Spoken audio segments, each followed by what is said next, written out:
We are coming up on 1 year since the horrific October 7th Hamas terror attacks inside of Israel, and we are getting an inside look at what happened on that day in a new documentary telling the stories of people who survived a murderous multi-hour rampage at the Nova Music Festival. And the clip you're about to see, the documentary is called We Will Dance Again. Two festival goers describe the moment they encountered terrorists while trying to flee the festival in their car. And as you may expect, this is upsetting to watch.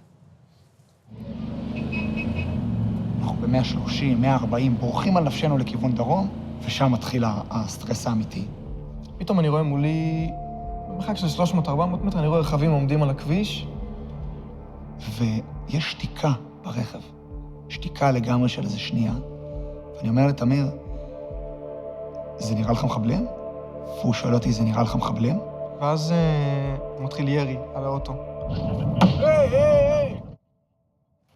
The terrorists killed one person in that vehicle. Tamir Lashitz and Yuval Simon Tov fled on foot. Tamir was able to find safety in a shelter. Yuval was shot twice in the back while running away, and he joins us now, along with the documentary's director, Yariv Moser. Gentlemen, thank you very much for being here.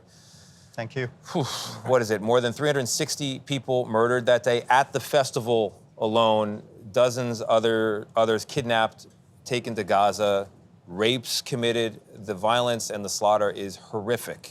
And it all unfolds again for you as a survivor in this documentary. Yuval, thank you for being here. You took 2 bullets in the back, and yet you survived. How? So I have to say, as you saw, after we were leaving the party, so we were start driving south and then back north and then back south. And then 8 motorcycles were waiting in us. At some junction, shots fired at us. Ron Weinberg just got killed in the car. We were running away, and I pretend being dead, watching all Hamas crimes, and then I just got realized that they got shot. Yeah, and this is a music festival of love, dancing. It's a trance festival. It's whatever. It's a rave. You know, pick your adjective. It's so, and this happens at dawn, right? This is the first night of the festival. How was the change in the experience? I mean, just talk about the contrast between what people were there to do and then what happened to them. Actually, I have to say that the atmosphere before was amazing, was incredible. This is one of the biggest festivals that have been in Israel for a while. So, as you can experience by yourself, thousands of people are dancing, smiling, just having fun one day before they got back to their jobs after the holiday. And then in 1 minute, 6:29, everything has changed for a moment. People start screaming everywhere, going some places. Some of them just keep dancing for a while and running for their lives. So it was insane. The moment we needed to change our consciousness, what we knew before and what we know right now, it was it went crazy in a minute. And these are Arabs, Jews, international tourists. It doesn't matter who you are. You were getting shot when Hamas arrived at that festival. Yariv, you were able, first of all, this is a documentary for history. It stands for all the survivors. It stands for the families of the people who were lost. It's a timestamp of what happened. It was incredibly important to gather this footage and to put it together in a narrative way. You were there shortly after it happened. What did you see? Well, it wasn't easy to go inside. I had to have a commando unit accompanying me with my cameraman into the site of a massacre. Like nothing I've seen in my life. It was 2 days after the massacre. There were still remains, people searching for personal belongings. Wow. The smell was horrible. And yes, it was shocking to see, and it was the starting point of doing this documentary. Well, what I love about the documentary, and you kind of pointed to this, Tony, is that we get finally a vivid, clear look at what this atmosphere was like, because for almost a year, we've seen just a few short clips from that festival, right? People being taken away on motorcycles. And so, here you see this kind of rave, this humanity, this, love spreading, and you really capture what that, why people go to these events.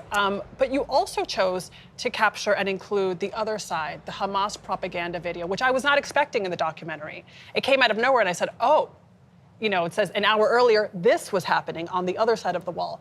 Why did you choose to include that? Because that is propaganda, but of course, it does provide a larger view.